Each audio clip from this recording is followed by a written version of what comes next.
అమరావతి రాజధాని నిర్మాణం కోసం రెండో విడత ల్యాండ్ పూలింగ్ పై అధికారులతో సమావేశం నిర్వహించాం. మొదటి విడత ల్యాండ్ పూలింగ్ లో ఎంతో మంది రైతులు భూములు ఇచ్చారు. ఇప్పటికే అమరావతిలో అభివృద్ధి పనులు శరవేగంగా జరుగుతున్నాయి. రైతులు ఇచ్చిన భూములకు ఇంకా విలువ పెరగాలి అంటే ఇక్కడ ఎకనామిక్ డెవలప్మెంట్ జరగాలి.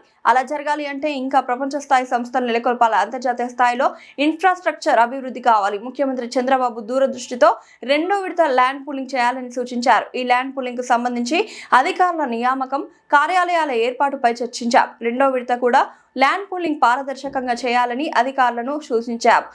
ఏమైనా సమస్యలు ఉంటే మా దృష్టికి తీసుకురావాలని కోరుతున్నాం. ఆ కమిటీలో కూడా మంచి అధికారులు నియమించాలని సూచించాం.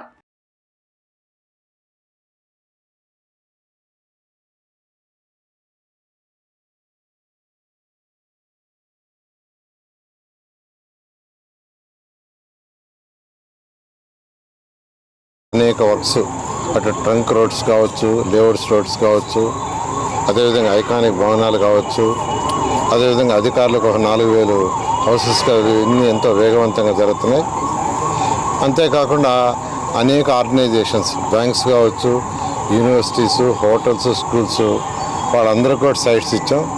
వాళ్ళలో కొందరు కన్స్ట్రక్షన్స్ కంప్లీట్ చేశారు, కొందరు ఇప్పుడు మొదలుపెట్టారు, కొందరు త్వరలో మొదలు పెట్టబోతున్నారు. అయితే ఈ నేపథ్యంలో ఏదైతే ఇక్కడ రైతులు భూమి ఇచ్చారో వాళ్ళ యొక్క భూమికి విలువ ఇంకా పెరగాలన్నా, భూమి విలువ ఉండాలన్నా ఇక్కడ ఎకనామిక్ యాక్టివిటీ స్టార్ట్ కావాలి. ఎకనామిక్ యాక్టివిటీ లేనిదే భూమి విలువ నిలవదనే ఉద్దేశంతో ముఖ్యమంత్రి గారికి ఉన్న అపార అనుభవంతో ఇక్కడ ఒక స్మార్ట్ ఇండస్ట్రీస్, ఒక 2500 ఎకరాల్లో ఒక స్మార్ట్ ఇండస్ట్రీస్, ఎందుకంటే స్మార్ట్ ఇండస్ట్రీస్ అంటే నాన్ పొల్యూటెడ్ ఇండస్ట్రీస్ పెడితే 1000 మందికి ఉద్యోగాలు వస్తాయి. 1000 మందికి ఉద్యోగాలు వచ్చినప్పుడు ఇక్కడ నివసించడానికి వస్తారు. నివసించడానికి వచ్చినప్పుడు వాళ్ళకి ఇళ్ళు కావాలి, హాస్పిటల్స్ కావాలి, స్కూల్స్ కావాలి. ఆటోమేటిక్గా ఇక్కడ భూముల యొక్క విలువ పెరుగుతుంది. అదేవిధంగా ఒక ఇంటర్నేషనల్ స్పోర్ట్స్ సిటీ ఇక్కడ డెవలప్ చేయండి ఒక 2500 ఎకరాల్లో. అది డెవలప్ చేస్తే దానివల్ల ఎకనామిక్ గ్రోత్, ఎకనామిక్ యాక్టివిటీ వస్తుంది. అదేవిధంగా ఒక ఎయిర్పోర్ట్, ఒకటి ఇంటర్నేషనల్ ఎయిర్పోర్ట్ కావాలి. ఉన్న ఎయిర్పోర్ట్ చాలదు.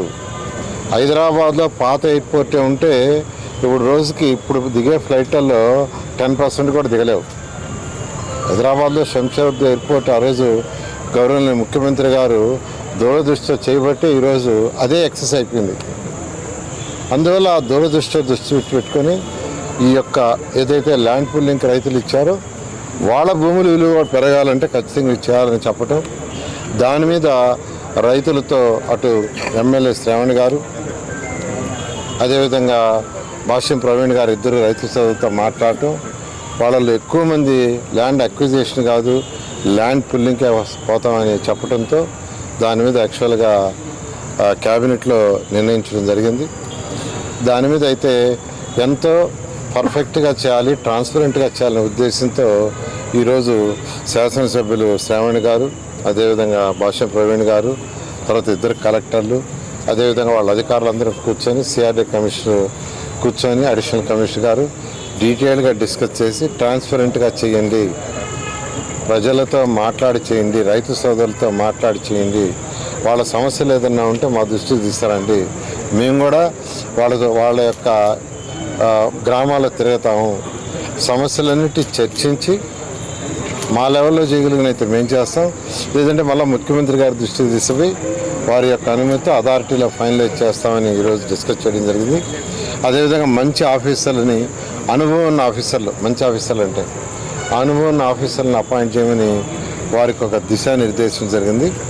అదేవిధంగా అంతకుముందు ల్యాండ్ పూలింగ్లో ఏదైతే గ్రామ కంటాలు కావచ్చు, తర్వాత జరీబ్, నాన్ జరీబ్ కావచ్చు, రోడ్ హిట్స్ కావచ్చు, ఏదైతే ఉన్నాయో ఎవరైతే యాక్చువల్గా కొంతమందికి ఎక్స్ట్రాకి ఇచ్చారనో ఇచ్చి ఉండొచ్చునో అనే అపోహలు ఉన్నాయో దాన్ని మరొకసారి వెరిఫై చేయమని 3-man కమిటీ డిసైడ్ చేసింది. దాన్ని కూడా మంచి ఆఫీసర్లు వేసి నిష్పక్షపాతంగా చేయమని ఈరోజు యాక్చువల్గా కలెక్టర్ గారికి, గుంటూరు కలెక్టర్ గారికి ఆదేశించాం. ఆ విధంగా ఈరోజు ఈ యొక్క ఎమ్మెల్యేలు అధికారులు కూర్చొని డిస్కస్ చేయడం జరిగింది. చేశారండి ఎమ్మెల్యేలు ఇద్దరు అధికారులతో చేసి అక్కడ 80 to 90% యాక్చువల్గా దానికి సమ్మతి ఇచ్చారు. దాని మీదే ముందుకు పోతున్నాం. చాలా